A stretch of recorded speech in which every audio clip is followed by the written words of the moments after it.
தியானம் என்ற சொல் பழமையான சமஸ்கிருத மொழியில் இருந்து தோன்றியது.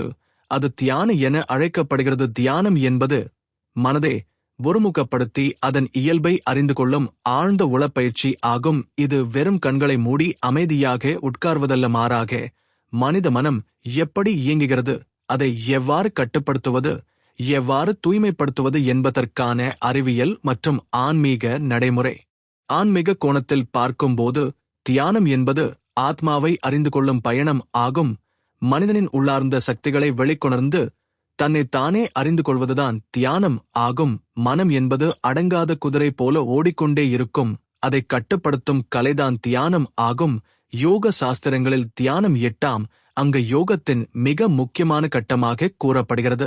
அறிவியல் கோணத்தில் தியானம் என்பது மூளை மற்றும் நரம்பு மண்டலத்தின் செயல்பாடுகளை ஒழுங்குபடுத்தும் ஒரு சிறந்த பயிற்சி. நமது மூளையில் ஏற்படும் அலைகள், அதாவது அல்பா, பீட்டா, தீட்டா, டெல்டா ஆகிய அலைகளை தியானம் எவ்வாறு பாதிக்கிறது என்பதை நரம்பியல் விஞ்ஞானிகள் ஆராய்ந்து வருகிறார்கள். தியானம் செய்யும்போது மூளை அமைதியான நிலைக்கு செல்கிறது, மன அழுத்தம் குறைகிறது, உடல்நலம் மேம்படுகிறது.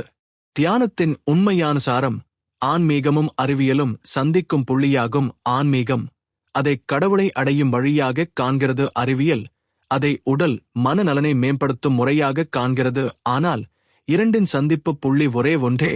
அது என்னவெனில், தியானம் என்பது மனிதன் தன்னுள் இருக்கும் சக்தியை அறிந்து கொள்ளும் திறவுகோல். ஆன்மீக நூல்களும் நவீன அறிவியல் ஆய்வுகளும் ஒரே கருத்தை வெளிப்படுத்துகின்றன.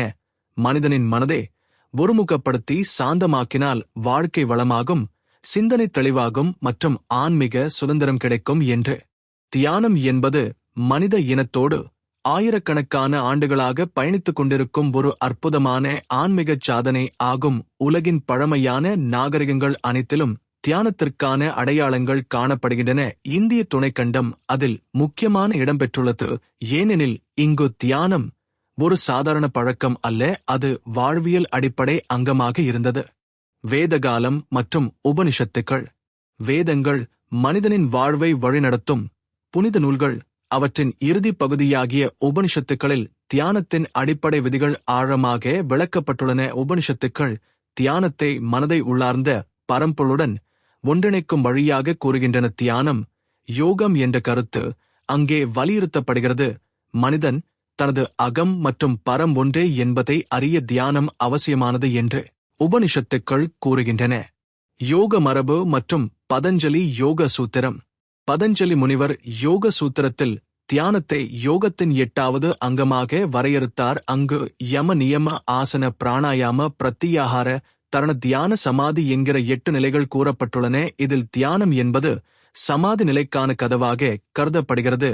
மனிதன் தியானத்தின் மூலம் தனது மனதை நிலைநிறுத்தினால் அவன் பரம்பொருளுடன் ஒன்றிணைவான் என்று அந்த நூல் அறிவிக்கிறது. புத்த மதத்தில் தியானம்.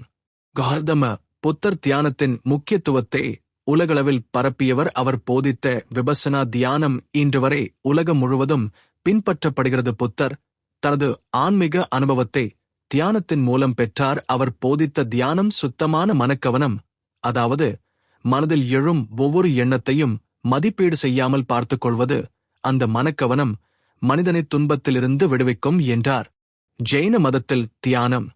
ஜெயின முனிவர்கள் தியானத்தை பாவங்களை நீக்கும் வழியாக கருதினர். அவர்களுக்கு பிராயச்சித்தம் மற்றும் தியானம் ஒன்றுக்கொன்று தொடர்புடையவை. தியானம் என்பது ஆன்மாவின் தூய்மையை அடையும் ஒரு நடைமுறை என்று அவர்கள் நம்பினர்.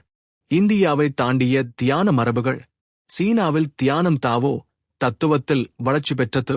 அங்கு ஜுவோ வான் எனப்படும் அமர்ந்து மறந்து போவது என்ற தியான முறை உண்டு. அது இயற்கையுடன் ஒன்றிணையும் நிலையை அடைய உதவுகிறது. ஜப்பானில் சென் மரபு தியானத்தை எளிமையான ஆனால் ஆழமான முறையில் வளர்த்தது. அங்கே அமர்ந்து அமைதியாக இருப்பதே உண்மையான ஞானத்திற்கான கதவாக கருதப்படுகிறது. கிரேக்கத்தில் பைத்தகோரஸ் மற்றும் பிளேட்டோ போன்ற தத்துவ ஞானிகளும் உள்ளார்ந்த சிந்தனை மற்றும் தியானம் பற்றி குறிப்பிட்டுள்ளனர். நவீன காலத்திற்கு வந்த பாதை. ஆயிரக்கணக்கான ஆண்டுகள் கடந்தும் தியானம் மறையாமல் தலைமுறைகளுக்கு பரவிக்கொண்டே வந்தது. சமீபத்திய சில நூற்றாண்டுகளில் இந்திய யோகிகள் தங்கள் அனுபவங்களை உலகுக்கு பகிர்ந்தனர். சுவாமி விவேகானந்தர் மேற்கத்திய நாடுகளில் யோகத்தையும் தியானத்தையும் அறிமுகப்படுத்தினார்.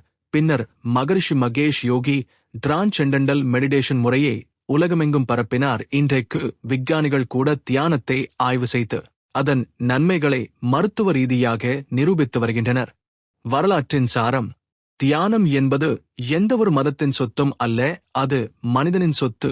மனிதனின் உள்ளார்ந்த தேடலின் விளைவு. பழங்காலத்தில் ஆன்மீகமாக கருதப்பட்டது, ஆனால் இன்று அது அறிவியலாலும் உறுதிப்படுத்தப்பட்டுள்ளது. அந்த இரண்டும் சந்திக்கும் இடம்தான் தியானத்தின் உண்மையான வரலாற்று பெருமை. தியானத்தின் அறிவியல் விளக்கம்: தியானம் என்பது ஆன்மீக ரீதியாக மட்டும் இல்லாமல் அறிவியல் ரீதியாகவும் பெரிதும் ஆராயப்பட்டு வரும் ஒரு ஆழமான உளப்பயிற்சி ஆகும். பழங்காலத்தில் தியானம் கடவுள் அனுபவம் பெறும் வழியாக கருதப்பட்டாலும் இன்றைய காலத்தில் அது மூளை நரம்பு மண்டலம், ஹார்மோன் சுரப்பிகள், உடல் உறுப்புகள், மனநிலைகள் ஆகிய அனைத்தையும் பாதிக்கும் ஒரு அறிவியல் சம்பவமாக ஆய்வு செய்யப்படுகிறது. மூளை அலைகள் மற்றும் தியானம்: மனித மூளை இயல்பாகவே 4 முக்கிய அலைகளை உற்பத்தி செய்கிறது: beta, alpha, theta, delta. Beta அலைகள் நாம் விழித்திருக்கும் போது, சிந்திக்கும் போது, வேலை செய்யும் போது இயங்கும் அலைகள். இவை மிக அதிகமானால் மன அழுத்தம், கவலை ஆகியவை அதிகரிக்கும். அல்பா அலைகள் ஓய்வு நிலை, அமைதி நிலை, மனம் சமநிலை பெறும்போது உண்டாகும் அலைகள். தியானம் செய்யும்போது அதிகமாக உருவாகும். தீட்டா அலைகள் தாழ்ந்த தியானம் மற்றும் கனவு நிலை ஆகியவற்றில் தோன்றும். இவை படைப்பாற்றல், உள்ளுணர்வு, நினைவாற்றல் ஆகியவற்றை மேம்படுத்தும். டெல்டா அலைகள் தாழ்ந்த உறக்கத்தின் போது ஏற்படும், ஆனால் சில பெரிய யோகிகளின் தியானத்தில் கூட இவை காணப்படுகின்றன. அது மிக உயர்ந்த அமைதி நிலையை குறிக்கிறது. தியானம் மேற்கொண்டவர்கள் மீது மேற்கொள்ளப்பட்ட நரம்பியல் ஆய்வுகள் கூறுகின்றன, அவர்கள் மூளையில் அல்பா தீட்டா அலைகள் அதிகரிக்கின்றன, பீட்டா அலைகள் குறைகின்றன. இதன் மூலம் அவர்கள் மனம் அமைதியாகிறது, சிந்தனை தெளிவாகிறது. நரம்பியல் மாற்றங்கள்: எம்ஆர்ஐ மற்றும் EEG போன்ற தொழில்நுட்பங்கள் மூலம் விஞ்ஞானிகள் கண்டுபிடித்தனர். தியானம் தொடர்ந்து செய்யும்போது மூளையின் முன்பகுதி ப்ரீஃப்ரண்டல் கோர்டெக்ஸ் அதிகமாக செயல்படும். அந்த பகுதிதான் தீர்மானம் எடுக்கும் திறன், கருணை, தன்னடக்கம் ஆகியவற்றுக்கு பொறுப்பானது. மேலும் தியானம் ஹிப்போகாம்பஸ் எனப்படும் நினைவாற்றல் மையத்தை வலுப்படுத்துகிறது. அமிக்டாலா எனப்படும் பயமும் கோபமும் உருவாக்கும் பகுதியை அமைதியாக்குகிறது. இதனால் தியானம் மன அழுத்தம் குறைக்கும் ஒரு அறிவியல் சிகிச்சை முறையாகவே பார்க்கப்படுகிறது. உடலில் ஏற்படும் மாற்றங்கள்: தியானம் செய்வதால் சிம்பத்தடிக் நரம்பு மண்டலம் குறைந்து பாராசிம்பத்தடிக் நரம்பு மண்டலம் அதிகரிக்கிறது. இதனால் இரத்த அழுத்தம் குறைகிறது, இதய துடிப்பு சீராகிறது, சுவாசம் ஆழமாகிறது, ஹார்மோன்களின் சுரப்பு சமநிலையில் வருகிறது. கார்டிசோல் என்ற மன அழுத்த ஹார்மோன் குறைகிறது. செரட்டோனின், டோப்பமைன் போன்ற சந்தோஷ ஹார்மோன்கள் அதிகரிக்கின்றன. மனநிலையில் ஏற்படும் தாக்கம்: தியானம் தொடர்ந்து செய்யும்போது மனதில் தெளிவு வருகிறது, மன அழுத்தம் குறைகிறது, கவலை நோய் மற்றும் மனச்சோர்வு குறைகின்றன, மனநிலை நிலைத்தன்மை பெறுகிறது, நினைவாற்றல் மற்றும் கவனக்குறைப்பு நோய் மேம்படுகின்றன. இவை அனைத்தும் மருத்துவ ஆய்வுகள் மூலம் நிரூபிக்கப்பட்டுள்ளன. ஜீன் அளவிலான மாற்றங்கள்: சில புதிய ஆராய்ச்சிகள் தியானம் மனிதனின் DNA செயல்பாட்டையும் பாதிக்கிறது என்று காட்டுகின்றன. சுமார் 800க்கும் மேற்பட்ட ஜீன்கள் தியானத்தின் போது செயல்படுகின்றன. இதில் பெரும்பாலானவை நோய் எதிர்ப்பு சக்தியை மேம்படுத்தும் மற்றும் அழற்சியை குறைக்கும் தன்மை கொண்டவை. இதன் மூலம் தியானம் நம் உடலை மூலக்கூறு மட்டத்தில் கூட மாற்றுகிறது என்பதற்கான ஆதாரம் கிடைத்துள்ளது. தியானம் மற்றும் மூளையின் பிளாஸ்டிசிட்டி: மனித மூளை தனது அமைப்பை மாற்றிக்கொள்ளும் திறன் கொண்டது. அதற்கு நியூரோ பிளாஸ்டிசிட்டி என்று பெயர். தியானம் இந்த மாற்றத்தை அதிகரிக்கிறது. சாம்பல் நிற பொருள் கிரே மேட்டர் அதிகரிக்கிறது. இது நினைவாற்றல், கற்றல், உணர்வு கட்டுப்பாடு ஆகியவற்றுக்கு உதவுகிறது. மருத்துவ உலகில் தியானம்: இப்போது தியானம் வெறும் ஆன்மீக பயிற்சியாக இல்லாமல் மருத்துவ உலகிலும் சிகிச்சை முறையாக பயன்படுத்தப்படுகிறது. மனச்சோர்வு, கவலை நோய், PTSD, புற்றுநோய், இதய நோய், உயர் இரத்த அழுத்தம் போன்றவற்றில் தியானம் செய்யும் நோயாளிகள் நல்ல முன்னேற்றம் அடைந்துள்ளனர். அதனால் மருத்துவர்கள் கூட தியானத்தை துணை சிகிச்சையாக பரிந்துரைக்கத் தொடங்கியுள்ளனர். அறிவியலின் முடிவு: தியானம் என்பது மூளையின் அமைப்பை மாற்றும், உடலின் இயல்புகளை சமநிலைப்படுத்தும், மனதை தெளிவாக்கும் ஒரு அறிவியல் உண்மை என்று நிரூபிக்கப்பட்டுள்ளது. இது வெறும் மத நம்பிக்கை அல்ல, வாழ்க்கையை மாற்றும் அறிவியல் பயிற்சி. தியானம் மற்றும் உளவியல்: உளவியல் என்பது மனித மனதின் இயல்பையும் அதன் செயல்பாடுகளையும் ஆராயும் அறிவியல். தியானம் என்பது அந்த மனதை நேரடியாக கையாளும் ஒரு உளப்பயிற்சி ஆகும். அதனால் உளவியல் மற்றும் தியானம் ஒன்றுக்கொன்று தொடர்புடையவை. தியானம் உளவியலில் ஒரு சிகிச்சை கருவியாகவும் ஒரு வாழ்க்கை மேம்பாட்டு முறையாகவும் கருதப்படுகிறது. மனம் மற்றும் அதன் இயல்பு. மனித மனம் ஒரு நொடிக்கு ஆயிரக்கணக்கான எண்ணங்களை உருவாக்குகிறது. அவை தொடர்ந்து அலைப்பாய்கின்றன. மனம் நிற்காது ஓடிக்கொண்டே இருக்கும். அதனால்தான் கவலை, கோபம், பயம், துக்கம் போன்ற உணர்வுகள் மேலோங்குகின்றன. உளவியலின்படி இந்த எண்ண அலைப்பாய்வுகளை சமநிலைப்படுத்தினால்தான் மன அமைதி கிடைக்கும். அதற்கான மிகச்சிறந்த வழி தியானம். மனக்கவனம், மைண்ட்ஃபுல்னஸ். இன்றைய உளவியலில் மிக அதிகமாக பேசப்படும் தியான வகை மனக்கவனம் தியானம், அதாவது மைண்ட்ஃபுல்னஸ் தியானம். இந்த முறை பௌத்த மரபில் இருந்து வந்தது. ஆனால் தற்போது மருத்துவ உளவியல் உலகில் பரவலாக பயன்படுத்தப்படுகிறது. மனக்கவனம் என்றால் நிகழ்காலத்தில் என்ன நடக்கிறது என்பதை முழுமையாக உணர்ந்து பார்ப்பது. குற்றம் சாட்டாமல், மதிப்பீடு செய்யாமல், ஒவ்வொரு சுவாசத்தையும் ஒவ்வொரு சிந்தனையையும் கவனித்தல். இது மன அழுத்தம், கவலை மற்றும் மனச்சோர்வை குறைக்க ஒரு அறிவியல் ரீதியான முறை என்று உளவியல் ஆய்வுகள் நிரூபிக்கின்றன. தியானம் மற்றும் கவலை நோய். கவலை என்பது எதிர்காலத்தை பற்றிய அச்ச, மனதில் தொடர்ந்து வரும் சந்தேகம். தியானம் செய்யும்போது மூளை தற்போதைய நொடியில் நிலைநிறுத்தப்படுகிறது. இதனால் எதிர்கால அச்சம் குறைகிறது. இதன் விளைவாக கவலை நோய் படிப்படியாக குறைகிறது. உளவியல் சிகிச்சைகளில் தியானம் ஒரு முக்கிய பங்கு வகிக்கிறது. தியானம் மற்றும் மனச்சோர்வு. மனச்சோர்வு என்பது கடந்த கால நினைவுகள் மற்றும் எதிர்மறை சிந்தனைகள் தொடர்ந்து மனதை பீடிக்கும் நிலை. தியானம் இந்த எதிர்மறை சிந்தனைகளை மெதுவாக குறைக்கிறது. ஏனெனில் தியானம் மனதை தற்போதைய தருணத்தில் நிலைநிறுத்துகிறது. மேலும் செரட்டோனின், டோப்பமைன் போன்ற சந்தோஷ ஹார்மோன்களை அதிகரிக்கிறது. இதனால் மனச்சோர்வு குறைகிறது. உளவியல் மருத்துவர்கள் பலரால் தியானம் மனச்சோர்வுக்கான துணை சிகிச்சையாக பரிந்துரைக்கப்படுகிறது. தியானம் மற்றும் கோப கட்டுப்பாடு. உளவியலில் கோபம் என்பது கட்டுப்படுத்த முடியாத உணர்வு என்று கருதப்படுகிறது. ஆனால் தியானம் செய்வோர் கோபத்தை உடனே வெடிக்க விடாமல் அதை அறிந்து கையாள கற்றுக்கொள்கிறார்கள்.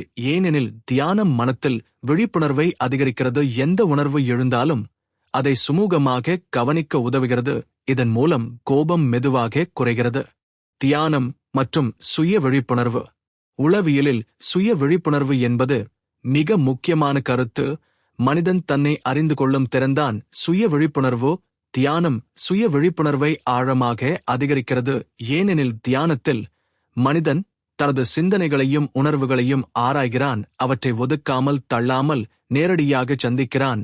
இதனால் உண்மையான சுயத்தை அறிந்து கொள்ள முடிகிறது. தியானம் மற்றும் மனித உறவுகள்.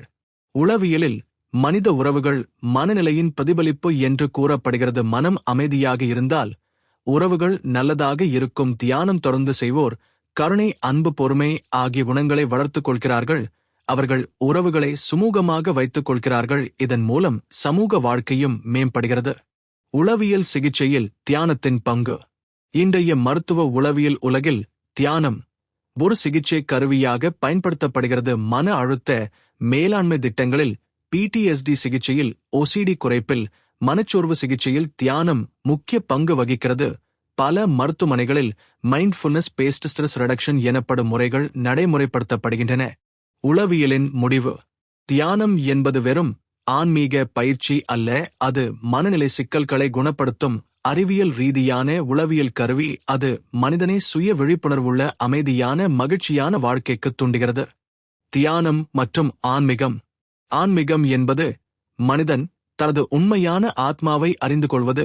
அந்த ஆத்மா எங்கு இருந்து வந்தது, அதன் இயல்பு என்ன, அது பரம்பொருளுடன் எவ்வாறு இணைகிறது என்பதை காணும் தேடல் தியானம். இந்த ஆன்மீக தேடலின் மையப்புள்ளி ஆகும். தியானம் இல்லாமல் ஆன்மீகம் முழுமையடையாது என்று அனைத்து சாஸ்திரங்களும் சான்றோர் வாக்கும் கூறுகின்றன. தியானம் ஆத்ம சிந்தனைக்கு கதவு.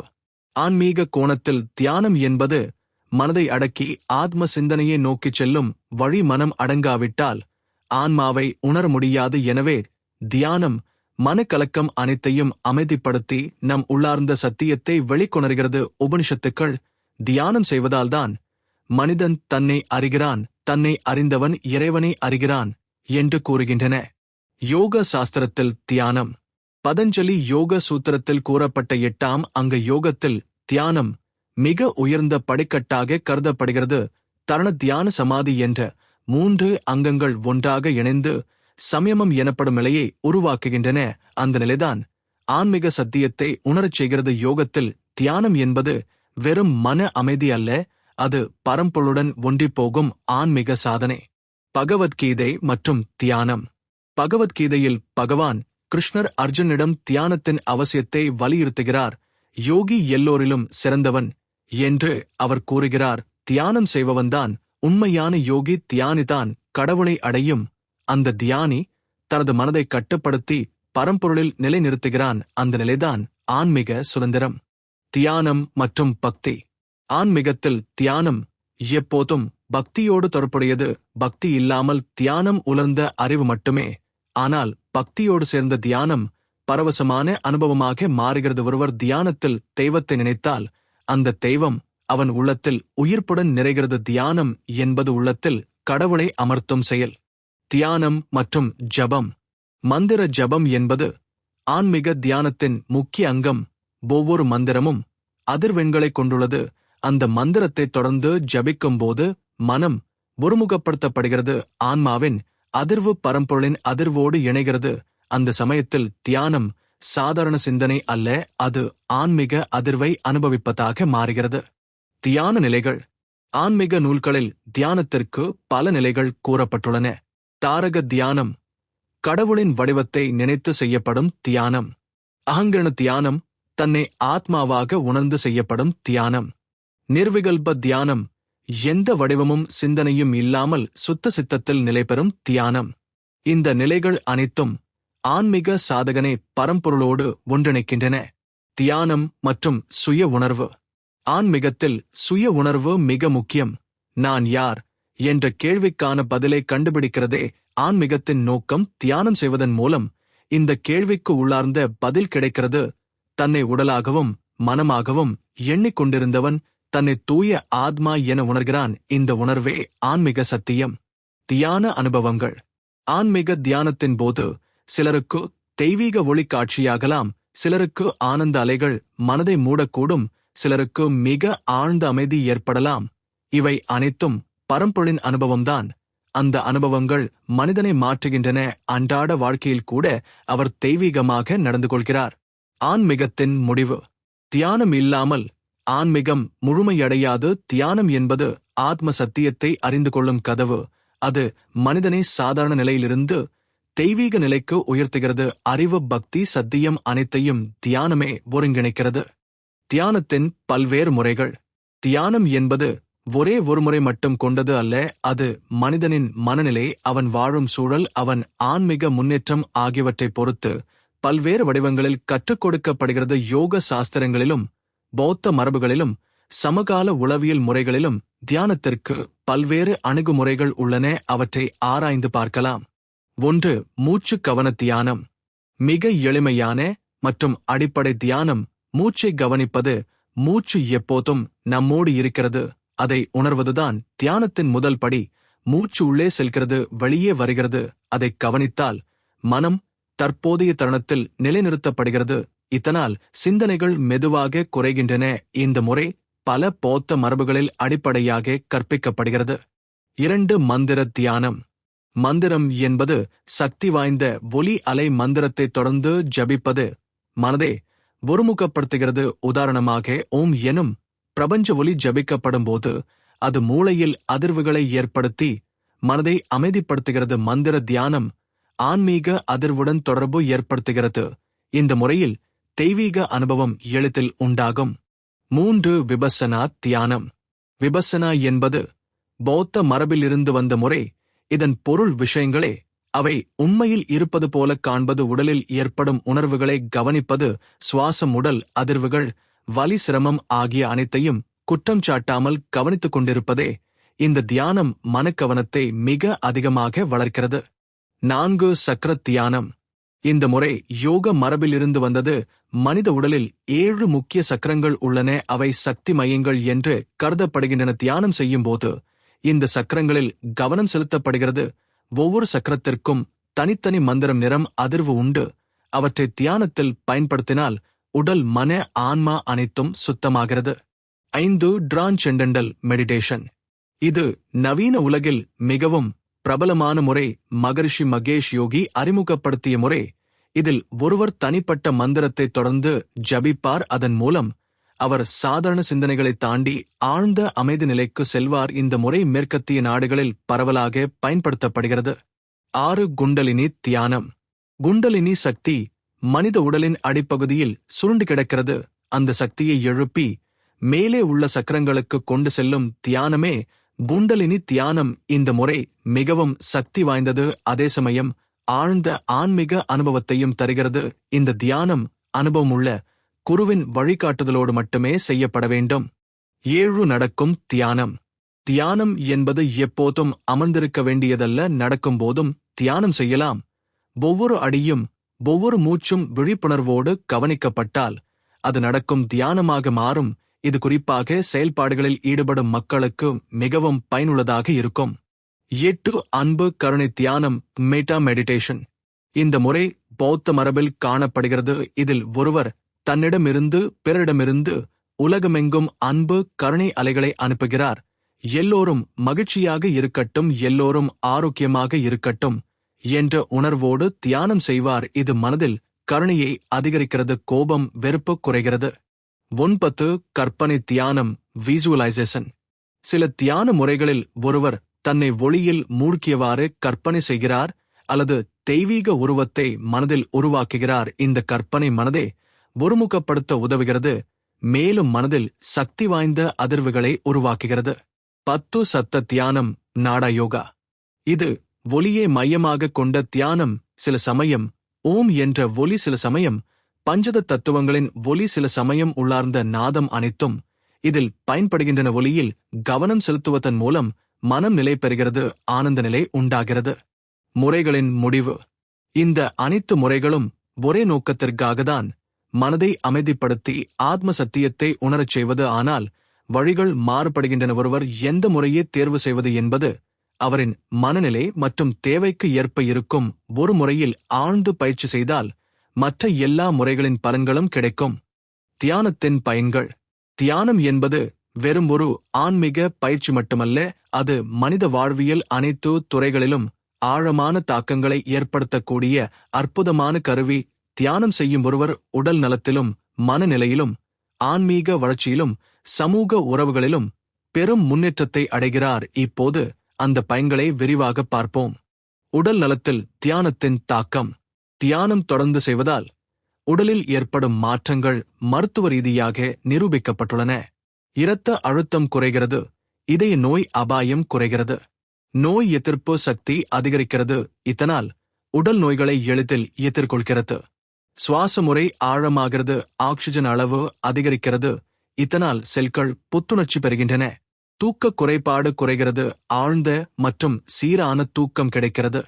ஹார்மோன்கள் சமநிலைப்படுகின்றன, கார்டிசோல் குறைகிறது, செரட்டோனின் டோப்பமைன் போன்ற சந்தோஷ ஹார்மோன்கள் அதிகரிக்கின்றன. மனநலத்தில் தியானத்தின் தாக்கம். தியானம் மன அழுத்தத்திற்கு இயற்கையான மருந்து. தியானம் செய்வோர் கவலை நோயிலிருந்து விடுபடுகிறார்கள்.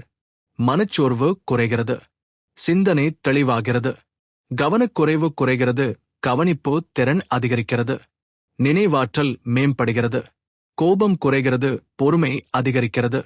மருத்துவமனைகளில் மேற்கொள்ளப்பட்ட ஆய்வுகள் தியானம் மனநலத்திற்கு மனநிலை சிகிச்சைகளை விடவும் ஆழமான பலன்களை தருவதாக காட்டுகின்றன. உணர்ச்சி நிலைகளில் தியானத்தின் தாக்கம். மனித வாழ்க்கையின் பெரும்பாலான சிக்கல்கள் உணர்ச்சி கட்டுப்பாடு இல்லாததால்தான். தியானம் உணர்ச்சிகளை சமநிலைப்படுத்துகிறது. அன்பு கருணை போன்ற உணர்வுகளை அதிகரிக்கிறது. வெறுப்பு பொறாமை கோபம் போன்ற எதிர்மறை உணர்வுகளை குறைக்கிறது. மகிழ்ச்சியை இயற்கையாக உருவாக்குகிறது.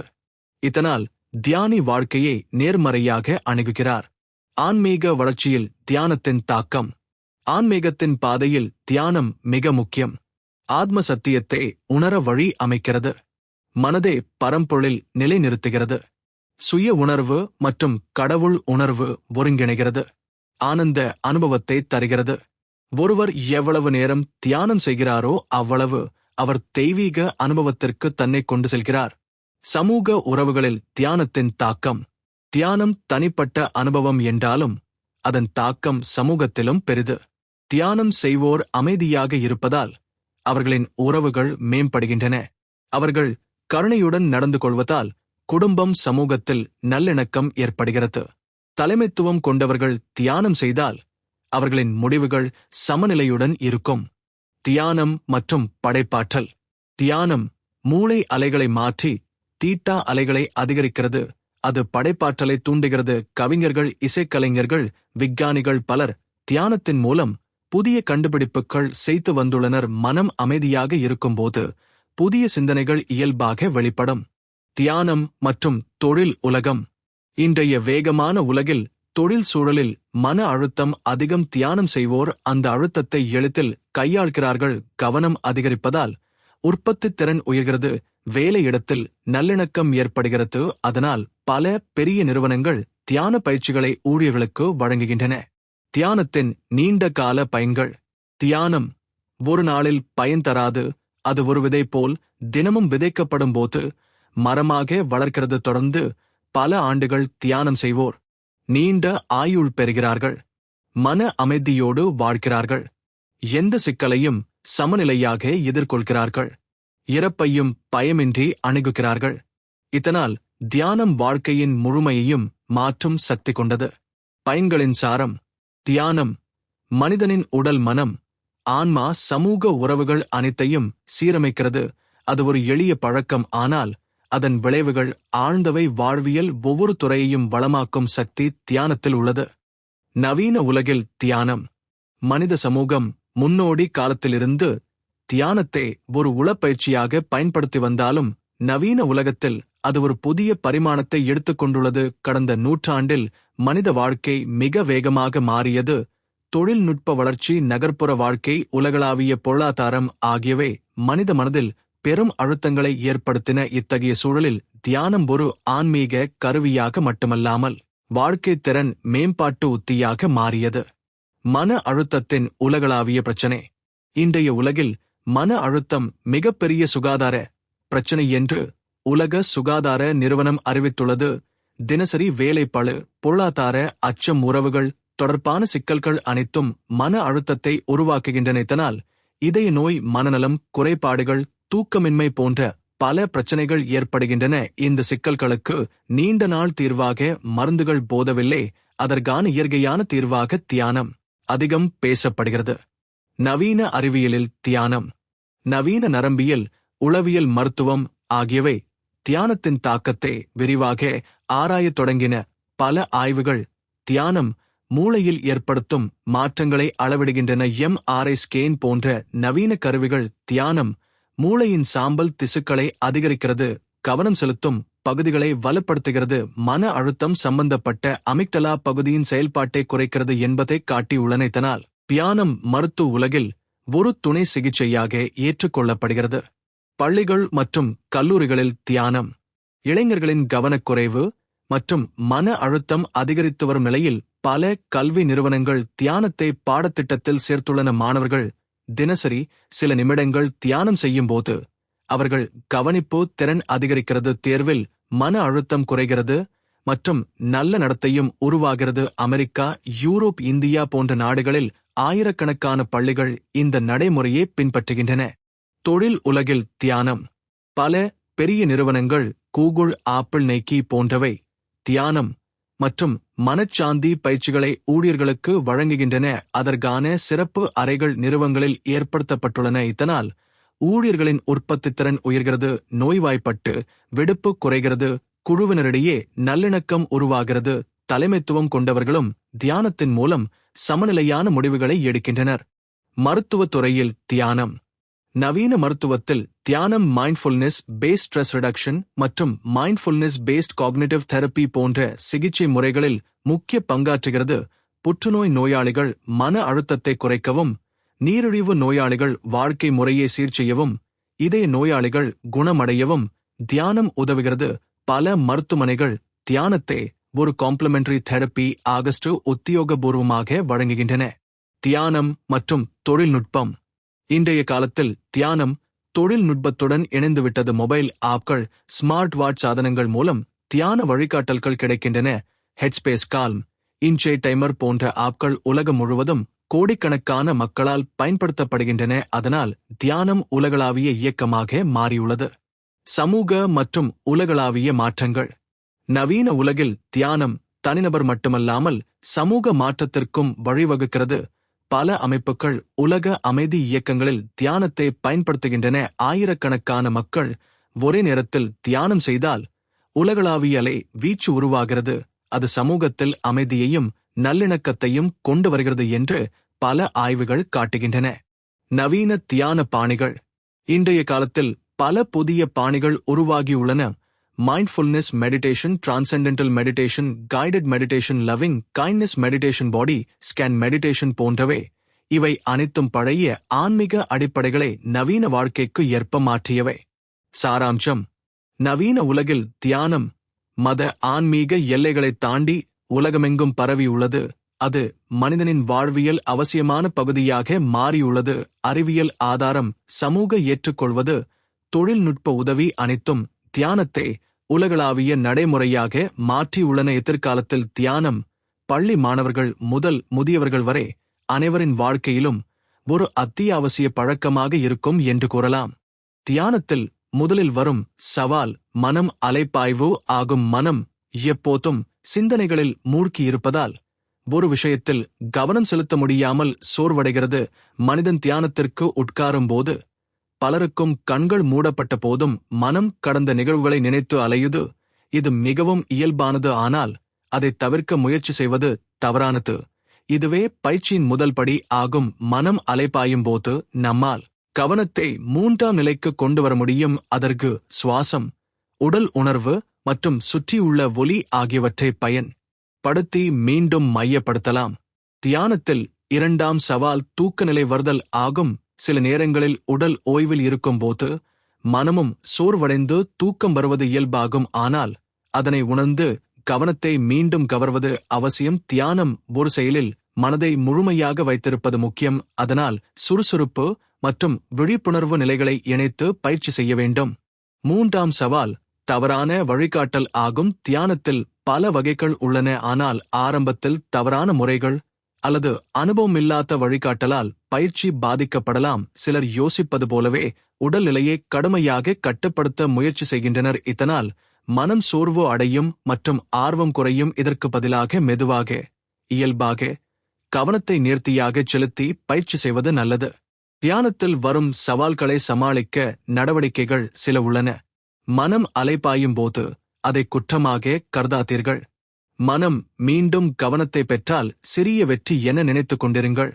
சுவாசத்தை கவனித்து அதன் மூலம் மனதை மையப்படுத்துங்கள். தொடர்ந்து தினமும் சிறிய காலம் தியானம் செய்யுங்கள். தவறான வழிகாட்டலின் போது நம்பகமான ஆசிரியரின் வழிகாட்டலை பின்பற்றுங்கள். தியான பயிற்சியின் போது ஏற்படும் சவால்கள் ஒரு பயணத்தின் அவசியமான பகுதியாகும். இவை மனத்தை பலப்படுத்தி ஒரு நிலை முன்னேற்றம் தருகின்றன. தியானம் செய்யும்போது மனம் அலைப்பாய்வது என்பது மிக பொதுவான பிரச்சினை. மனிதனின் மனம் இயல்பாகவே சஞ்சலமாக இருக்கும். அது காற்றில் பறக்கும் பறவையைப் போல எப்போதும் இடம் மாறிக்கொண்டே இருக்கும். இதனால் ஒரே சிந்தனையில் நிலைத்து நிற்க முடியாது. தியானத்தில் உட்காரும்போது மனம் கடந்த கால நினைவுகளையும் எதிர்கால கவலைகளையும் துரத்தி ஓடிக்கொண்டே இருக்கும். இத்தகைய நிலையில் பலர் தியானம் தங்களுக்கு பொருந்தாது என்று நினைத்து கைவிடுகின்றனர். ஆனால் உண்மையில் மனம் அலைப்பாய்வது தோல்வி அல்ல, அது இயல்பான நிலையை காட்டும் ஒரு அடையாளம். அதுதான் மனத்தின் தன்மை என்பதை கண்டறிவதே பயிற்சியின் ஆரம்பம் ஆகும். மனம் அலைப்பாய்வதை சமாளிப்பது எப்படி என்றால், முதலில் அதனை எதிர்க்காமல் கவனிப்பதே சிறந்தது. மனம் விலகிச் சென்றால் அதை குற்றமாக கருதாமல் மெதுவாக மீண்டும் சுவாசத்தின் பக்கம் கொண்டு வர வேண்டும். சுவாசம் என்பது நம் உடலில் எப்போதும் நிகழும் இயல்பு. சுவாசத்தை கவனிப்பது மனதை மையப்படுத்தும் ஒரு எளிய வழி. சுவாசத்தின் ஆழமும் மெல்லிய தன்மையும் கவனித்தால் மனம் மெதுவாக நிலைத்துக் கொள்ளத் தொடங்கும். அடுத்த சவால் தூக்க நிலை வருதல் ஆகும். தியானத்தில் உட்காரும்போது மனம் ஓய்வெடுக்க ஆரம்பித்தவுடன் உடல் சோர்வு அடைந்து தூக்கம் வருவது இயல்பு. குறிப்பாக இரவு உணவுக்குப் பிறகு அல்லது அதிக சோர்வான நாளின் முடிவில் தியானம் செய்தால் தூக்க நிலை உடனடியாக வரும். இதனை சமாளிக்க சில வழிமுறைகள் உள்ளன. தியானம் செய்யும் நேரத்தை காலை நேரத்தில் அமைதியான சூழலில் தேர்ந்தெடுத்தால் தூக்கம் வராமல் தடுக்கலாம். மேலும் உட்காரும் நிலைமை மிகவும் முக்கியம். முதுகு நேராக இருக்க வேண்டும். கண்கள் மூடியிருந்தாலும் உடலில் சற்றும் சோர்வு இல்லாமல் விழிப்புணர்வு நிலையை பேண வேண்டும். சில நேரங்களில் கண்களை அரை மூடி வைத்தால் தூக்கம் குறையும். தியானத்தில் மூன்றாவது பெரிய சவால் தவறான வழிகாட்டல் ஆகும். இன்றைய உலகில் தியானம் பற்றிய தகவல்கள் நூல்கள், இணையம், வீடியோ மற்றும் சமூக வலைத்தளங்களில் மிக அதிகம் கிடைக்கின்றன. ஆனால் அவற்றில் எல்லாம் உண்மையான அனுபவம் அல்லது ஆழ்ந்த அறிவு அடிப்படையாக இருக்காது. சிலர் தியானத்தை வெறும் உடல் பயிற்சியாக மட்டும் கற்பிக்கின்றனர். சிலர் அதனை அமானுஷ்ய அனுபவம் தரும் ஒரு அதிசயமுறை என சொல்லி குழப்புகின்றனர். இதனால் தியானத்தில் புதியவர்கள் தவறான வழியில் சென்று விரக்தி அடைந்து விடுகின்றனர். தியானத்தில் முன்னேற்றம் அடைய நம்பகமான ஆசிரியரை தேர்ந்தெடுத்து அவரின் அனுபவம் மற்றும் வழிகாட்டலை பின்பற்றுவது மிக அவசியம். இதற்கு மேலாக உடல் வலி என்பதும் ஒரு சவால்தான். தியானத்தில் நீண்ட நேரம் ஒரே நிலைமையில் உட்காரும் போது முதுகு வலி, கால் வலி, கழுத்து வலி போன்றவை தோன்றும். இதனால் மனம் அந்த வலியை பற்றியே சிந்தித்து தியானத்தில் கவனம் செலுத்த முடியாது. இதனை தவிர்க்க உடல்நிலையை மெதுவாக சீர்படுத்திக் கொள்ள வேண்டும். ஆரம்பத்தில் சிறிய நேரம் மட்டுமே உட்கார்ந்து பழக வேண்டும். உடல் மென்மையாக பழகும்போது தானாகவே நீண்ட நேரம் வலியின்றி தியானம் செய்ய இயலும்.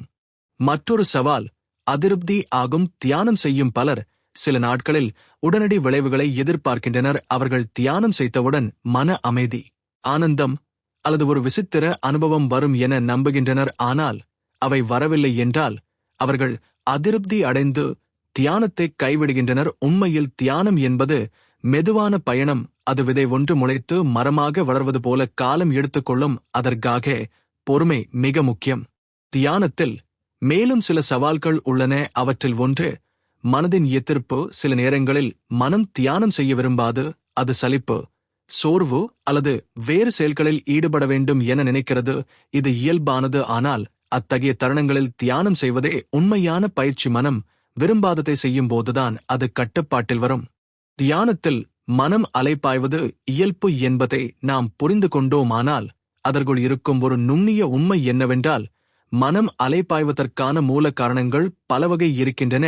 சில சமயங்களில் கடந்த கால நினைவுகள் நம்மை விட்டு விலகாது. உதாரணமாக நாம் செய்த தவறுகள், அனுபவித்த துயரங்கள் அல்லது சந்தோஷமான தருணங்கள் மீண்டும் மீண்டும் மனதில் மிதந்து கொண்டு இருக்கும். மற்றொரு பக்கம் எதிர்காலம் பற்றிய கவலைகள் கூட மனதை சஞ்சலப்படுத்தும். நான் நாளை வேலைக்கு போகும்போது என்ன ஆகும்? நான் என் குடும்பத்தை எப்படி நடத்தப் போகிறேன்? இந்த வேலை வெற்றியடையுமா? என்ன போன்ற கேள்விகள் மனதை அலைக்கழிக்கும். இந்த இரண்டிற்கும் இடையே தற்போதைய தருணம் மறைந்து போகிறது. தியானம் அதனை மீண்டும் பிடித்து தருவதற்கான ஒரு கருவி ஆகும். மனம் அலைப்பாய்வதை ஒரு எதிரி என பார்க்காமல் அதை ஒரு ஆசிரியர் என பார்க்க வேண்டும். மனம் எங்கு செல்கிறது என்பதை கவனித்தால் அது நம்மை பற்றி ஒரு உண்மையை சொல்கிறது. நாம் எதற்காக அலைப்பாய்கிறோம், எதற்காக கவலைப்படுகிறோம், எதற்காக நினைவுகளில் சிக்கிக் கொள்கிறோம். இதை புரிந்து கொள்வதே தியானத்தின் ஆழ்ந்த பாடம் ஆகும். சிந்தனைகளை தடுக்க முயலாமல் அவற்றை சற்றே தள்ளி வைத்து சுவாசம் போன்ற மைய புள்ளிக்கு மீண்டும் கவனத்தை கொண்டு வந்தால் அலைப்பாய்வுகள் மெதுவாக குறையும். தூக்கநிலை வருவது பற்றியும் ஆழமாக பார்க்கலாம். தூக்கம் என்பது உடலின் இயல்பு ஓய்வு நிலை. தியானத்தின் போது அது வருவதற்கான காரணம் உடலின் சக்தி சமநிலையற்ற நிலை ஆகும். ஒருவேளை அதிக உணவு உண்டிருப்பீர்கள், ஒருவேளை அதிக சோர்வுடன் உட்கார்ந்திருப்பீர்கள், ஒருவேளை மனதில் சுமைகள் மிகுந்திருக்கும். அவை எல்லாம் தூக்கமாக வெளிப்படும். தூக்கம் தியானத்தின் பகைவர் அல்ல. ஆனால் அந்த நேரத்தில் விழிப்புணர்வை இழந்து விடுகிறோம். அதனால் பயிற்சி பலன் தராது. இதற்கான தீர்வு என்னவென்றால் தியானம் செய்யும் முன் சுகமான ஆனால் சோர்வில்லாத நிலையில் இருக்க வேண்டும். சில நிமிடம் நடைபயிற்சி செய்தல், சிறிது நீர் குடித்தல், உடலை நீட்டிப்பது ஆகியவை தூக்க நிலையை தடுக்க உதவும். தியானத்தின் போது தவறான வழிகாட்டல் பற்றியும் கவனம் செலுத்த வேண்டும். உலகம் முழுவதும் ஆயிரக்கணக்கான தியான முறைகள் உள்ளன. யோகா தியானம், விபாசனா, ஜென், மந்திர தியானம், சுவாச கவனிப்பு போன்ற பல வழிகள். ஒவ்வொரு முறையும் தனித்தன்மை கொண்டது. ஆனால் சில நேரங்களில் புதியவர்கள் எல்லாவற்றையும் முயற்சி செய்து குழப்பமடைந்து விடுகிறார்கள். இன்று ஒரு முறை, நாளை வேறு முறை என்று முயற்சி செய்தால் மனம் எந்த வழியிலும் நிலைக்காது. அதனால் ஒரு வழியை தேர்ந்தெடுத்து அதில் ஆழமாக போவது சிறந்தது. மேலும் ஒரு உண்மையான ஆசிரியர் தேவை. அவரின் அனுபவம் மற்றும் வழிகாட்டுதலால்தான் தவறுகளை தவிர்க்க முடியும். இல்லையெனில் தியானம் வெறும் கற்பனையாகவும் சலிப்பாகவும் மாறிவிடும். தியானத்தில் வரும் மற்றொரு சவால் உடல் வலி மற்றும் அசௌகரியம். தியானம் செய்யும்போது முதுகு நேராக இருக்க வேண்டும் என்று சொல்வது எளிது, ஆனால் அதை செயல்படுத்துவது சுலபமல்ல. முதுகு வலி, காலில் ஊசி குத்துவது போன்ற உணர்வுகள், கழுத்து இறுக்கம் போன்றவை வரும். இவை அனைத்தும் உடலின் இயல்பு மாற்றங்களாகும். ஆரம்பத்தில் சிறிய நேரம் மட்டுமே உட்கார்ந்து பழகினால் மெதுவாக உடல் பழகிக்கொள்ளும். உடலின் வலியை எதிர்க்காமல் கவனிப்பதே சிறந்தது. உதாரணமாக, காலில் வலி வந்தால் அதை வலி என்று மட்டும் கவனித்து விடுங்கள். அது கூட தியானத்தின் ஒரு பொருள்தான். வலி வந்து போகும், அதை எதிர்த்து போராடினால் அது அதிகரிக்கும், ஆனால் அதை கவனித்தால் அது குறையும். மன அழுத்தம் மற்றும் அதிருப்தி கூட பெரிய சவால்கள். தியானம் செய்யும் பலர் மிக விரைவில் பலன் எதிர்பார்க்கின்றனர். அவர்கள் 3 நாட்களில் மனம் அமைதியாக வேண்டும் என்று நினைக்கிறார்கள், ஆனால் அது வரவில்லை என்றால் விரக்தி அடைகிறார்கள். உண்மையில் தியானம் ஒரு மெதுவான பயணம். விதை ஒன்று மரமாக வளரும் வரை பல ஆண்டுகள் ஆகும். அதுபோல மனம் அமைதியாக ஆழம் அடைவதற்கு காலம் தேவை. அதற்காக பொறுமை தேவை. தினசரி குறைந்தது 10 நிமிடம் கூட தியானம் செய்யும் பழக்கம் இருந்தால் அதுவே மனதில் வேரூன்றும். தியானத்தில் மன எதிர்ப்பு என்பது மிக நுண்ணிய சவால். சில நேரங்களில் மனம் தியானம் செய்ய விரும்பாது, சலிப்பு ஏற்படும், வேறு ஏதாவது செய்ய வேண்டும் என்று தோன்றும். இந்த நிலையில் தியானத்தை தவிர்க்காமல் செய்ய வேண்டும். மனம் விரும்பாத செயலையே செய்யும்போது மனம் கட்டுப்பாட்டுக்கு வரும். அந்த தருணமே உண்மையான பயிற்சியாகும். தியானத்தில் வரும் இந்த சவால்கள் எல்லாம் நம்மை தோற்கடிக்க வரவில்லை, அவை நம்மை வளர்க்க வருகிற சோதனைகள் போல. அவற்றை ஏற்றுக்கொண்டால் நம்முடைய மனம் திடமாகும். சவால்கள் இல்லாமல் பயணம் சுவாரஸ்யமற்றதாக இருக்கும். சவால்கள்தான் நம்மை ஆழம் நோக்கி இட்டுச் செல்கின்றன. தியானம் மற்றும் வாழ்க்கை முழுமை. தியானம் என்பது ஒரு நேரத்தில் சில நிமிடங்கள் கண்களை மூடி அமர்வது மட்டுமல்ல, அது வாழ்வியல் ஒவ்வொரு தருணத்திலும் ஆழமாக புகுந்து வாழ்க்கையை முழுமையாக்கும் ஒரு நடைமுறை ஆகும். மனிதன் வாழ்க்கையை சீர்படுத்தும் 3 முக்கிய கூறுகள் உள்ளன. 1 உடல் ஆரோக்கியம், 2 மனநிலை அமைதி, 3 உறவுகள் மற்றும் சமூக பிணைப்புகள். இவை 3ஐயும் இணைக்கும் பாலமாக தியானம் செயல்படுகிறது. சமநிலை வாழ்க்கை. ஒரு மனிதனின் வாழ்க்கை சுமூகமாக இருக்க வேண்டும் என்றால் உடல் மற்றும் மனம் சமநிலையுடன் இயங்க வேண்டும். தியானம் உடலை சோர்விலிருந்து விடுவிக்கும், மனதை பதற்றத்திலிருந்து காப்பாற்றும், உணர்வுகளை தெளிவாக வைத்திருக்கும். இதனால் ஒரு சமநிலை வாழ்க்கை உருவாகிறது. இன்று பலர் அதிக வேலைப்பளுவால் மன அழுத்தத்தில் வாழ்கிறார்கள். காலை எழுந்தவுடன் மொபைல் பார்ப்பது, இரவு தூங்கும் வரை சிந்தனைகளில் சிக்கிக் கொள்வது என ஒருபோதும் அமைதி இல்லை. தியானம் இந்த சுழற்சியை நிறுத்துகிறது. அது நம்மை உள்ளார்ந்த அமைதியோடு இணைக்கிறது. மனதில் அமைதி வந்தால் உடலில் ஆரோக்கியம் ஏற்படும். உடலில் ஆரோக்கியம் வந்தால் வாழ்க்கையின் எல்லா துறைகளிலும் சமநிலை நிலைத்துக் கொள்ளும். உறவுகள் மற்றும் தியானம். மனித வாழ்க்கையில் உறவுகள் மிக முக்கியம். தந்தை, தாய், சகோதரர்கள், நண்பர்கள், வாழ்க்கை துணை, குழந்தைகள், வேலை இடத்தில் உள்ளவர்கள், எல்லோருடனும் நாம் தொடர்ந்து தொடர்பில் இருக்கிறோம். ஆனால் மன அழுத்தம், கோபம், பொறாமை, விரக்தி போன்ற உணர்வுகள் உறவுகளை பாதிக்கின்றன. தியானம் நம் மனதை மென்மையாக்குகிறது, அதனால் நம்முடைய உறவுகள் மேம்படுகின்றன. தியானம் செய்வதால் நாம் உடனடியாக கோபம் கொள்வதில்லை, பதிலுக்கு சற்று யோசித்து அமைதியாக பதில் அளிக்கிறோம். இதனால் உறவுகளில் தேவையற்ற மோதல்கள் குறைகின்றன. ஒருவரே புரிந்துகொள் வது எளிதாகிறது. தியானம் ஒரு பாலமாக செயல்பட்டு அன்பையும் புரிதலையும் ஆழப்படுத்துகிறது. மகிழ்ச்சி மற்றும் ஆன்மீக சுதந்திரம். பலர் மகிழ்ச்சியை வெளியில் தேடுகிறார்கள். புதிய வீடு வாங்கினால் மகிழ்ச்சி கிடைக்கும், புதிய வேலை கிடைத்தால் மகிழ்ச்சி வரும், அதிக பணம் கிடைத்தால் வாழ்க்கை சந்தோஷமாகும் என்று நினைக்கிறார்கள். ஆனால் அந்த மகிழ்ச்சி எப்போதும் தற்காலிகம்தான். ஒரு ஆசை நிறைவேறியவுடன் மற்றொரு ஆசை வரும், அது நிறைவேறினால் இன்னொன்று வரும். இவ்வாறு முடிவில்லா பந்தத்தில் மனிதன் சிக்கிக் கொள்கிறான். தியானம் நம்மை இந்த சுற்றத்தில் இருந்து விடுவிக்கிறது. உண்மையான மகிழ்ச்சி வெளியில் கிடைக்காது, அது நம்முள் இருக்கிறது. தியானம் அந்த உள்ளார் தம் மகிழ்ச்சியை உணரச் செய்கிறது. இதுதான் ஆன்மீக சுதந்திரம். ஆசைகளின் கட்டுப்பாட்டிலிருந்து விடுபட்டு உள்ளார்ந்த அமைதி மற்றும் மகிழ்ச்சியில் நிலைத்திருக்கும் நிலை தியானம் மூலம் மட்டுமே அடைய முடியும். தியானம் ஒரு மனிதனின் வாழ்வில் முழுமையே தருகிறது. ஏனெனில் அது ஒரே நேரத்தில் உடல் ஆரோக்கியத்தையும் மன அமைதியையும் ஆன்மீக சுதந்திரத்தையும் தருகிறது. வாழ்க்கையின் எல்லா துறைகளிலும் தியானத்தின் தாக்கம் தெரியும். வேலை செய்யும் போது ஒருமுகப்படுத்தும் திறன் அதிகரிக்கும். குடும்பத்தில் அன்பும் புரிதலும் வளரும். சமூகத்தில் பங்களிப்பும் அதிகரிக்கும். மனத்தில் மகிழ்ச்சி நிலைத்திருக்கும்.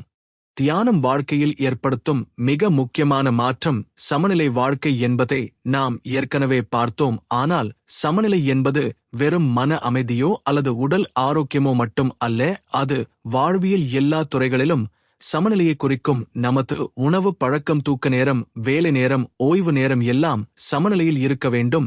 இன்றைய உலகில் பெரும்பாலானோர் சமநிலையை இழந்த வாழ்க்கையில் வாழ்கின்றனர். சிலர் வேலைக்காக இரவு முழுவதும் விழித்திருப்பார்கள். சிலர் உடல் ஆரோக்கியத்தை புறக்கணித்து வெறும் பணத்தை தேடுவர். சிலர் உறவுகளை கைவிட்டு தனிமையில் வாழ முயலுவர். ஆனால் இவை அனைத்தும் நீண்ட காலத்தில் வாழ்க்கையை சீரழிக்கின்றன. தியானம் இதற்கு ஒரு தீர்வாக செயல்படுகிறது. தியானம் செய்யும்போது நாம் நம்முடைய உள்ளார்ந்த தேவைகளை புரிந்து கொள்கிறோம். எப்போது ஓய்வு எடுக்க வேண்டும், எப்போது முயற்சி செய்ய வேண்டும், எப்போது பேச வேண்டும், எப்போது மௌனமாக இருக்க வேண்டும் போன்ற நுண்ணிய உணர்வுகள் தெளிவாகும். உறவுகள் மற்றும் தியானம் பற்றி மேலும் ஆழமாக பார்ப்போம். உறவுகள் எந்த மனிதனுக்கும் வாழ்வியல் அடித்தளம். உறவுகள் இல்லாமல் மனித வாழ்க்கை வெறுமையாகிவிடும். ஆனால் பெரும்பாலான சண்டைகள் உறவுகளில் ஏற்படுவதற்கு காரணம் மனம் கட்டுப்பாட்டில் இல்லாததுதான். கோபம் வரும்போது உடனே பேசிவிடுகிறோம். விரக்தி வரும்போது அன்பை மறந்து விடுகிறோம். பொறாமை வந்தால் நம்முடைய அன்புக்குரியவர்களையும் தள்ளிவிடுகிறோம். இதனால் உறவுகள் பாதிக்கப்படுகின்றன. தியானம் மனதை கட்டுப்படுத்துகிறது. அதனால் நாம் கோபம் வந்தாலும் அதை உடனடியாக வெளிப்படுத்த மாட்டோம். சற்று யோசித்து அமைதியாக பதில் அளிக்கிறோம். உறவுகளில் ஏற்பட்ட பிரச்சனையே பெரிதாக இல்லாமல் சிறியதாக பார்ப்போம். அன்பு பார்வை அதிகரிக்கும். மன்னிப்பு எளிதாக வரும். ஒருவர் தியானம் செய்தால் அவருடைய குடும்ப உறவுகள் மலர்ச்சியடையும். நண்பர்களுடன் புரிதல் மேம்படும். வேலை இடத்தில் கூட ஒத்துழைப்பு அதிகரிக்கும். மகிழ்ச்சி மற்றும் ஆன்மீக சுதந்திரம் பற்றி பார்க்கும்போது உண்மையில் மகிழ்ச்சி என்றால் என்ன என்பது கேள்வி வருகிறது. பெரும்பாலானோர் மகிழ்ச்சியை வெளியில் தேடுகிறார்கள். ஒரு புதிய வீடு வாங்கினால் மகிழ்ச்சி வரும். புதிய வாகனம் வந்தால் மகிழ்ச்சி வரும் என்று நினைக்கிறார்கள். ஆனால் அவை சில நாட்கள் மட்டுமே நீடிக்கும். மகிழ்ச்சி குறைந்து போனதும் புதிய ஆசை எழும். இவ்வாறு ஆசைகள் முடிவில்லாமல் தொடர்கின்றன. ஆனால் தியானம் நம்மை இந்த வட்டத்திலிருந்து விடுவிக்கிறது. தியானம் நமக்கு உண்மையான மகிழ்ச்சி வெளியில் கிடைக்காது. அது நம்முள் இருக்கிறது என்பதை உணர்த்துகிறது. நம்முள் இருக்கும் அமைதியில்தான் மகிழ்ச்சி உள்ளது. ஆசைகள் இல்லாத நிலையில் உள்ள ஆனந்தமே ஆன்மீக சுதந்திரம். தியானம் அந்த நிலையை அடையச் செய்கிறது. தியானம் வாழ்க்கையின் எல்லா துறைகளிலும் நன்மை தருகிறது. வேலை செய்யும் போது ஒருமுகப்படுத்தும் திறன் அதிகரிக்கும். படிப்பில் கவனம் அதிகரிக்கும். குடும்பத்தில் அன்பும் பரிவும் அதிகரிக்கும். உடலில் ஆரோக்கியம் நிலைத்திருக்கும். சமூகத்தில் பங்களிப்பு மேம்படும். தியானம் ஒரு மனிதனின் வாழ்க்கையை முழுமையாக்கும் ஒரே நடைமுறை என்று சொல்லலாம். வாழ்க்கை முழுமை என்றால் அது வெறும் வெற்றியும் செல்வமும் மட்டும் அல்ல. ஒரு மனிதன் உடல், மனம், ஆன்மா மூன்றிலும் சமநிலையில் இருந்து வாழ்வதே முழுமை. தியானம் இந்த மூன்றையும் ஒன்றிணைக்கிறது. சமநிலை வாழ்க்கையின் ஆழம். சமநிலையை இழந்த வாழ்க்கை எப்போதும் மன அழுத்தத்தையும் உடல் நோய்களையும் தரும். ஒருவர் அதிகமாக உழைத்து பணம் சம்பாதித்தாலும் அவர் உறவுகளை இழந்துவிட்டால் அந்த பணம் அவருக்கு சந்தோஷம் தராது. ஒருவர் ஆரோக்கியமாக இருந்தாலும் அவர் மனதில் அமைதி இல்லாவிட்டால் அந்த ஆரோக்கியம் பயனற்றதாகி விடும். ஒருவர் ஆன்மீகத்தில் ஆழ்ந்தாலும் அவரது சமூக பங்கு குறைந்தால் அவர் தனிமையில் துன்பப்படுவார். இவை அனைத்தும் முழுமையற்ற வாழ்க்கையை காட்டுகின்றன. தியானம் இந்த எல்லாவற்றையும் சமநிலைப்படுத்துகிறது. அது நமக்கு எப்போது உழைக்க வேண்டும், எப்போது ஓய்வெடுக்க வேண்டும், எப்போது பேச வேண்டும், எப்போது அமைதியாக இருக்க வேண்டும் என்பதை உள்ளுணர்வு மூலம் சொல்லித் தருகிறது. உறவுகள் மற்றும் தியானம். ஆழ்ந்த நோக்கு. உறவுகள் மனித வாழ்க்கையின் பிரதான அடித்தளம்தான். குழந்தையாக இருக்கும்போது பெற்றோர் நம்மை கவனிக்கிறார்கள். வளர்ந்தபின் நண்பர்கள், வாழ்க்கை துணை, குழந்தைகள் ஆகியோர் நம்மோடு பயணிக்கிறார்கள். ஆனால் உறவுகள் எப்போதும் சீராக இருக்காது. சில நேரங்களில் சண்டைகள் தவிர்க்க முடியாது. சில நேரங்களில் புரிதல் குறையும். இவை அனைத்தும் மனித மனத்தின் அலைப்பாய்வுகளால் வரும். தியானம் மனதை அமைதியாக்கும். அதனால் கோபம் வந்தாலும் அதை உடனே வெளிப்படுத்தாமல் தாங்கிக் கொள்வோம். பொறுமை அதிகரிக்கும். மன்னிப்பு எளிதாக வரும். ஒருவர் தியானம் செய்தால் அவர் தன்னுடைய வார்த்தைகளை கவனமாக தேர்வு செய்வார். அதனால் உறவுகள் மலர்ச்சியடையும், குடும்பத்தில் அன்பு பரவும். தியானம் செய்யும் பெற்றோர் தங்கள் குழந்தைகளுக்கு அமைதியான சூழலை வழங்க முடியும். தியானம் செய்யும் ஆசிரியர் மாணவர்களுக்கு பொறுமையோடு கற்பிக்க முடியும். தியானம் செய்யும் மேலாளர் தனது பணியாளர்களுக்கு அன்புடன் வழிகாட்ட முடியும். இவ்வாறு தியானம் உறவுகளை எல்லா நிலைகளிலும் மேம்படுத்தும். மகிழ்ச்சி மற்றும் ஆன்மீக சுதந்திரம். விரிவான விளக்கம். மகிழ்ச்சி என்றால் பெரும்பாலும் வெளிப்புற காரணிகளால் மட்டுமே வரும் என்று பலர் நினைக்கிறார்கள். ஆனால் தியானம் உண்மையான மகிழ்ச்சி நமக்குள் இருப்பதை உணர்த்துகிறது. தியானம் செய்யும்போது ஆசைகள் மெதுவாக குறைகின்றன. ஆசைகள் குறையும் போது மனம் சுமையற்றதாகிறது. சுமை இல்லாத மனமே ஆனந்தமானது. ஆனந்தம் வந்தால் அதுவே ஆன்மீக சுதந்திரம். உலகம் எதை எடுத்தாலும் மகிழ்ச்சி குலையாது. உலகம் எதை கொடுத்தாலும் கூடுதல் ஆசை எழாது. அந்த நிலையில்தான் உண்மையான சுதந்திரம் இருக்கும். இந்த சுதந்திரம் உடல் சுதந்திரமோ சமூக சுதந்திரமோ அல்ல, அது ஆன்மாவின் சுதந்திரம். தியானம் அந்த சுதந்திரத்தை அனுபவிக்கச் செய்கிறது. தியானத்தின் பயன் முழுமையான வாழ்க்கை. தியானம் ஒரு மனிதனை பல துறைகளில் மேம்படுத்துகிறது. உடலில் நோய் எதிர்ப்பு சக்தி அதிகரிக்கும், மனதில் அமைதி நிலைத்திருக்கும், உறவுகளில் அன்பு ஆழமாகும், சமூகத்தில் பங்களிப்பு பெருகும், ஆன்மீகத்தில் சுதந்திரம் கிடைக்கும். இதுவே முழுமையான வாழ்க்கை. ஒருவன் தியானம் செய்தால் வாழ்க்கையின் எந்த ஒரு துறையும் குறைவாக இருக்காது. ஏனெனில் தியானம் அனைத்தையும் சமநிலையில் கொண்டுவரும். ஆராய்ச்சிகள். தியானத்தின் அறிவியல் அடித்தளம். தியானம் ஆயிரக்கணக்கான ஆண்டுகளாக ஆன்மீக பாதையில் பயிற்சியாக இருந்தாலும் இப்போது அது அறிவியலின் ஆராய்ச்சிகளால் உறுதி செய்யப்பட்டு வருகிறது. நரம்பியல் அறிவியலாளர்கள் தியானத்தின் போது மூளையின் செயல்பாடு எப்படி மாறுகிறது என்பதை ஆராய்ந்து வருகின்றனர். எம்.ஆர்.டே மற்றும் பி.ஸ்கேன் போன்ற நவீன கருவிகள் தியானம் மூளையின் கட்டமைப்பை மாற்றுவதை உறுதி செய்துள்ளன. தொடர்ந்து தியானம் செய்பவர்கள் முன்னோக்கிச் சிந்திக்கும் ப்ரீஃப்ரண்டல் கார்டெக்ஸ் பகுதி அதிகமாக செயல்படுகிறது. அதனால் தீர்மானிக்கும் திறன் வளர்கிறது. மன அழுத்தத்தை கட்டுப்படுத்தும் அமிக்டாலா பகுதி அமைதியாகிறது. நினைவாற்றலை பொறுத்த ஹிப்போகாம்பஸ் வலுவடைகிறது. இதனால் ஒருவர் உணர்ச்சிகளை சமநிலைப்படுத்திக் கொள்ள முடிகிறது. மருத்துவ உலகிலும் தியானம் ஒரு சிறந்த சிகிச்சை கருவியாக கருதப்படுகிறது. பல்வேறு ஆய்வுகள் தியானம் உயர் இரத்த அழுத்தத்தை குறைக்கிறது, இதய நோய் அபாயத்தை குறைக்கிறது, நோய் எதிர்ப்பு சக்தியை மேம்படுத்துகிறது என்பதை நிரூபித்துள்ளன. மனநிலை சிக்கல்கள் போன்ற மனச்சோர்வு, பதட்டம், பயம் ஆகியவற்றுக்கும் தியானம் சிறந்த துணை சிகிச்சையாக கருதப்படுகிறது. செயற்கை நுண்ணறிவு மற்றும் தியானம். புதிய உலகம்.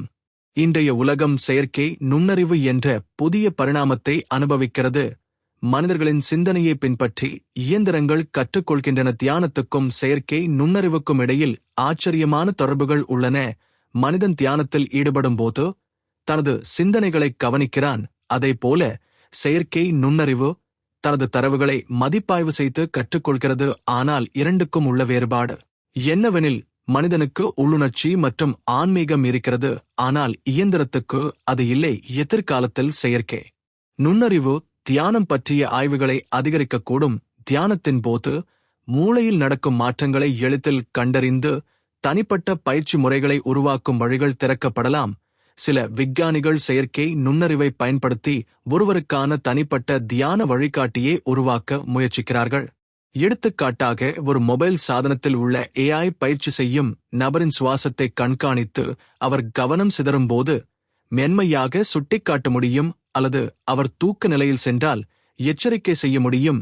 இது தியானத்தை அனைவருக்கும் எளிதாக கற்றுக் கொடுக்க வழி செய்யும். அதே நேரத்தில் இந்த வளர்ச்சிகள் ஒரு கேள்வியையும் எழுப்புகின்றன. ஆன்மீக அனுபவம் முழுமையாக இயந்திரம் மூலம் விளக்க முடியுமா என்பதை சிந்திக்க வேண்டியது அவசியம். மனித மனதின் ஆழம். எதிர்கால ஆராய்ச்சிகளின் பாதை. தியானம் மனித மனத்தின் ஆழங்களை ஆராயும் மிகச்சிறந்த கருவி ஆகும். விஞ்ஞானிகள் இன்னும் முழுமையாக புரிந்து கொள்ளாத பகுதிதான் மனம் எப்படி சிந்திக்கிறது, கனவு எப்படி வருகிறது, விழிப்புணர்வு எப்படி செயல்படுகிறது ஆகியவை இன்னும் புதிராகவே இருக்கின்றன. தியானம் இதற்கான வழிகாட்டியாக உள்ளது. மனம் அமைதியாகும் போது அதன் அடித்தளங்களை பார்க்க முடியும், சிந்தனையின் மூலத்தை ஆராய முடியும். நவீன விஞ்ஞானம் தியானத்தை பயன்படுத்தி விழிப்புணர்வின் ஆழங்களை ஆராயத் தொடங்கியுள்ளது. எதிர்காலத்தில் இது மிகப்பெரிய புரட்சியை ஏற்படுத்தும். மனித மனம் எல்லையற்றது என்பது ஆன்மீக நூல்களில் சொல்லப்பட்டிருக்கும் அதே கருத்தை இப்போது அறிவியல் ஆராய்ச்சிகளும் உறுதி செய்யத் தொடங்குகின்றன. மனிதன் தியானம் மூலம் தனது மூளையின் செயல்பாட்டை மாற்றிக்கொள்ள முடியும் என்பதே மிகப்பெரிய புரட்சி. எதிர்காலத்தில் மனிதன் தியானத்தின் மூலம் தனது சிந்தனையை நேரடியாக கட்டுப்படுத்திக் கொண்டு உணர்ச்சிகளை தானாக கட்டுப்படுத்தும் நிலையை அடையும். அதே சமயம் செயற்கை நுண்ணறிவும் மனிதனின் தியான அனுபவத்தை ஆழமாக புரிந்து கொள்ள உதவும்.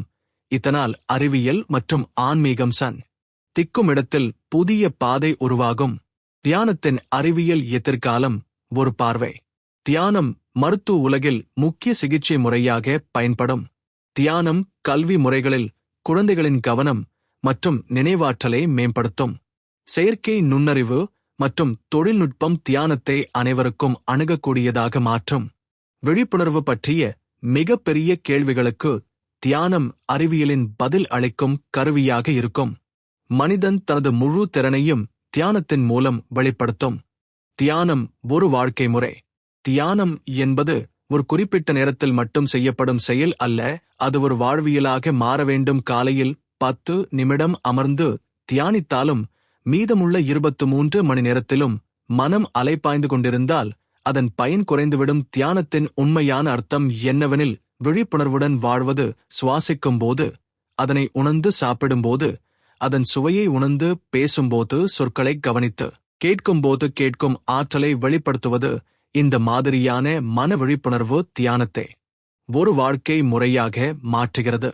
தியானம் செய்யும் ஒருவர் சுலபமாக சினம் கொள்ள மாட்டார். அவர் எப்போதும் சமநிலையுடன் நடப்பார். உறவுகளில் அவர் அதிக பாசமும் புரிதலும் காட்டுவார். வேலைப்பளவிலும் அழுத்தத்தில் சிக்காமல் அமைதியாக செயல்படுவார். வாழ்க்கையில் எந்த சவாலும் வந்தாலும் அதை அமைதியாக சமாளிப்பார். இந்த வகையான வாழ்வியல்தான் தியானத்தின் உண்மையான பலன். அறிவியல் மற்றும் ஆன்மீகம் சந்திக்கும் புள்ளி. நூற்றாண்டுகளாக அறிவியல் மற்றும் ஆன்மீகம் எதிர்மறையான திசைகளில் நகர்ந்து கொண்டிருந்தன. அறிவியல் கணக்குகள் மற்றும் பரிசோதனைகளை மட்டும் நம்பியது. ஆன்மீகம் உள்ளுணர்வு மற்றும் அனுபவத்தை மட்டும் நம்பியது. ஆனால் இப்போது இரண்டும் சந்திக்கும் காலம் வந்துவிட்டது. தியானம் அதற்கான பாலமாக இருக்கிறது. விஞ்ஞானிகள் தியானத்தின் போது மூளையில் நடக்கும் மாற்றங்களை ஆராய்ந்து அதை உறுதிப்படுத்துகின்றனர். அதே சமயம் ஆன்மீக ஆசான்கள் தியானம் மூலம் மனம் அமைதியாகி ஆன்மாவின் உண்மையை அனுபவிக்க முடியும் என்கிறார்கள். இரண்டிலும் முரண்பாடு இல்லை, மாறாக இரண்டும் ஒன்றையே வேறு வேறு மொழியில் சொல்கின்றன. அறிவியல் வெளிப்புற உண்மையை ஆராய்கிறது, ஆன்மீகம் உள்புற உண்மையை ஆராய்கிறது. தியானம் இரண்டையும் ஒன்றிணைக்கும் புள்ளியாகிறது. சுய உணர்வு இறுதி இலக்கு. தியானத்தின் உண்மையான முடிவு சுய உணர்வுதான். நம்முடைய உடல், மனம், சிந்தனை, உணர்ச்சி ஆகியவை எல்லாம் தற்காலிகம் என்பதை அறிந்து கொள்ளும் போதுதான் உண்மையான அமைதி கிடைக்கும். நான் உடலல்ல, நான் சிந்தனையல்ல, நான் தூய விழிப்புணர்வு என்பதே அந்த உச்சநிலை. அந்த நிலை வந்தவுடன் ஒருவருக்கு வாழ்க்கையின் எல்லா சவாலும் அலைபோல் வந்து போகும் அனுபவமாகத் தோன்றும். அதில் சிக்கி அவர் கவலைப்பட மாட்டார். அவர் வாழும் வாழ்க்கை சுதந்திரமாகும், பாசத்துடன் நிறைந்ததாகும். முடிவு சுருக்கம். தியானம் ஒரு பழக்கமாக இல்லாமல் வாழ்வியலாக மாற வேண்டும். அறிவியல் மற்றும் ஆன்மீகம் ஒன்றாக இணையும் பாலம் தியானம்தான். சுய உணர்வு தியானத்தின் உச்ச இலக்கு. அமைதி, மகிழ்ச்சி, சமநிலை, ஆன்மீக சுதந்திரம் எல்லாம் தியானத்தில் இருந்து வரும்.